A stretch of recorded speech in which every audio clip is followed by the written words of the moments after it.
के मोर दिल हो गे दीवाना। तोर हंसी जादू है रानी, तोर बिना नहीं लागे जिंदगानी। कजरारी अखियां तोर मोला घायल कर दे, मोर दिल के धड़कन लाते पागल कर दे।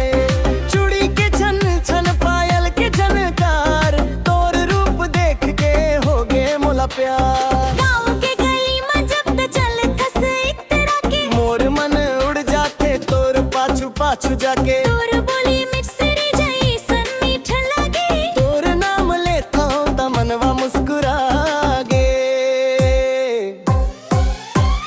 तोर जवानी आमा के चानी, देख के मोर दिल हो गे दीवानी।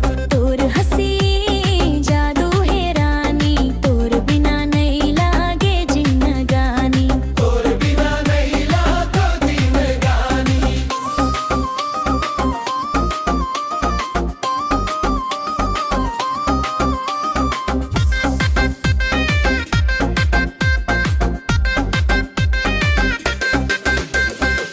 हवा के बोर जैसन महके तोर बदन, तोर माया मन खोगे मोर तन मन।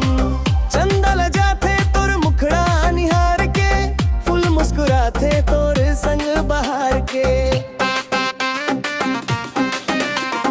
गा मोर रानी ने पुर राजा बन जावा, जन्म जन्म तक तोर हाथ ला थामम। माया की डोरी ला कभू नहीं टूटन देबो।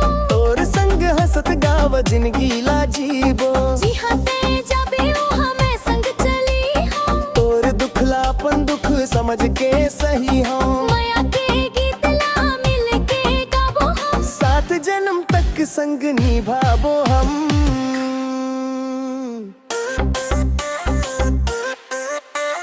तोर जवानी आमा के चानी,